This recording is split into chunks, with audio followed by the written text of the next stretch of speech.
Que l'église soit sensible. La sensibilité va permettre à chacun de comprendre ce que Dieu attend de lui. Que tu sois femme, homme, jeune, enfant, chant, musicien, intercesseur, diable, croyant, peu importe ce que peut ton titre. Alléluia. Dieu veut que l'église du Gabon se lève comme un corps, comme un seul homme, comme Daniel s'est levé pour la délivrance. Le Gabon soupire. C'est ce que l'Esprit dit ce matin. Le Gabon tout entier soupire après la révélation des fils de Dieu, la révélation de l'Église pour être délivré de la captivité depuis les indépendances.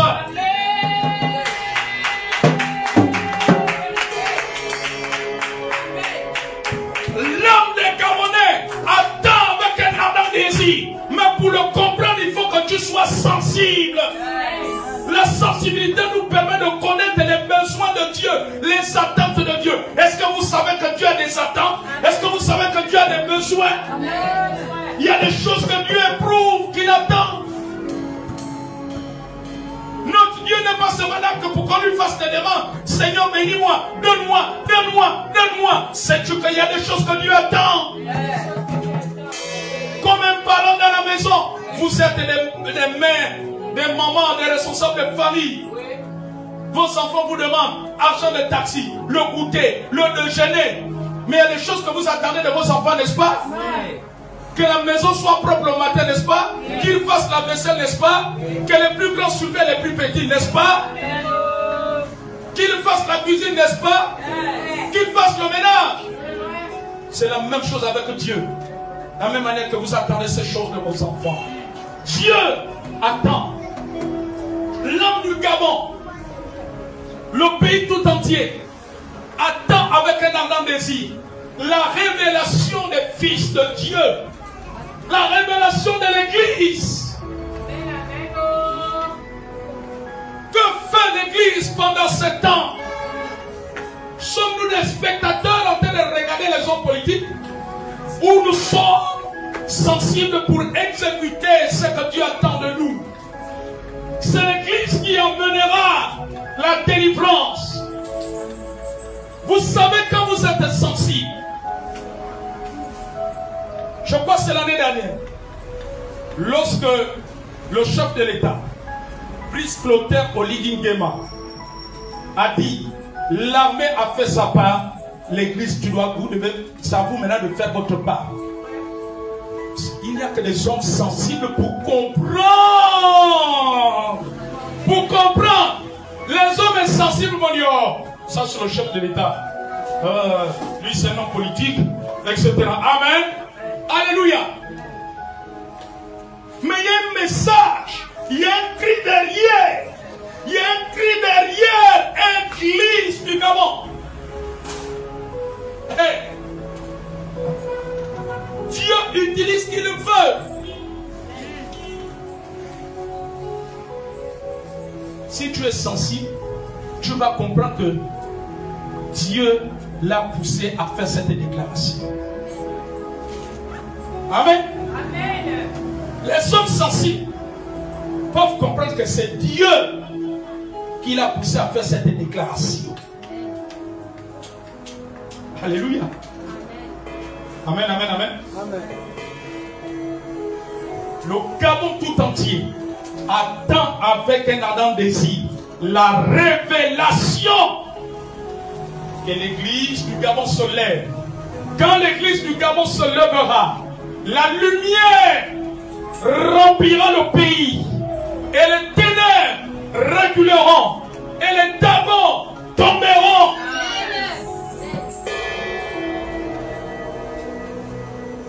Pendant que je suis en train de parler,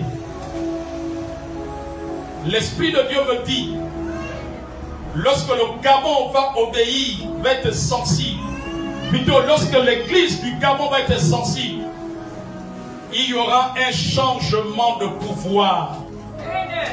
Le pouvoir que Dieu parle d'abord ici, est un pouvoir spirituel. Le pouvoir, avant d'être physique et naturel, il est d'abord spirituel.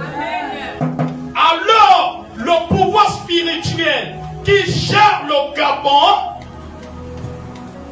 les principautés qui gèrent le pouvoir spirituel du Gabon, relâcheront. Amen. Et il n'y a que l'église pour travailler pour qu'il y ait le changement de pouvoir spirituel. Parce que spirituellement, le pouvoir du Gabon est influencé par le monde des ténèbres. Alléluia. Amen.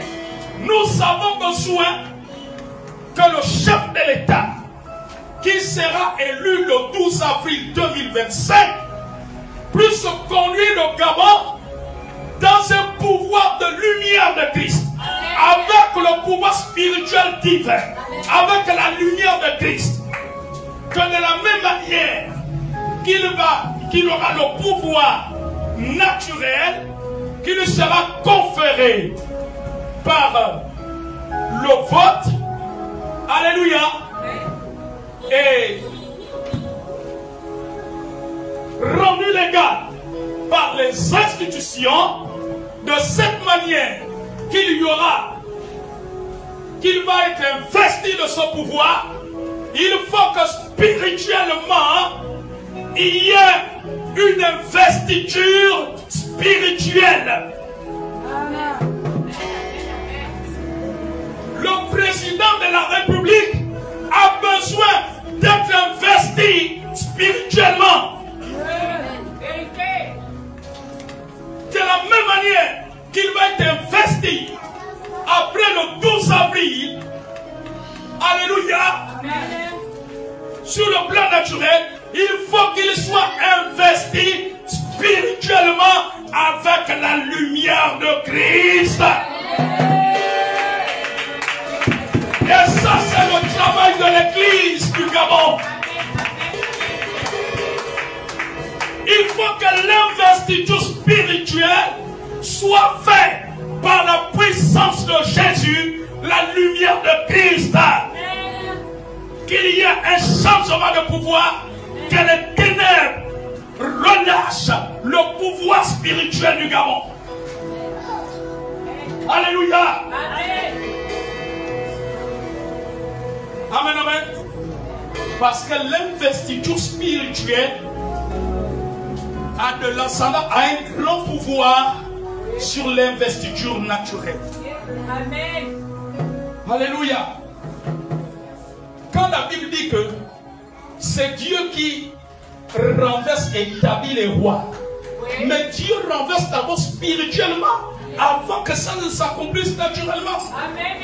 Dieu établit d'abord spirituellement avant que ça ne soit établi naturellement. Oui. Vérité. Parce que ce qui est visible vient de l'invisible. Il faut l'investiture spirituelle divine du chef de l'État qui sera élu le 12 avril 2025, samedi prochain. Vous savez que le scrutin c'est samedi prochain, n'est-ce pas? Alléluia. Et c'est l'église qui doit travailler à cela. Parce que l'âme du Gabon soupire. Yes. Amen. Jésus a accompli sa part. Il a dépouillé les dominations, les autorités et les a livrés publiquement en spectacle à la croix. Il faut qu'on prenne le Gabon, le royaume du Gabon, entre les forces maléfiques et que cela soit à Christ et que le futur chef de l'État gère avec Christ. Yes. La délivrance du Gabon, c'est l'église qui doit travailler à cela. Amen. Et quand la délivrance va être profonde et spirituelle, il y aura beaucoup de changements naturels. Amen. Amen. Amen. Sur le plan politique, sur le plan diplomatique, même jusqu'aux accords.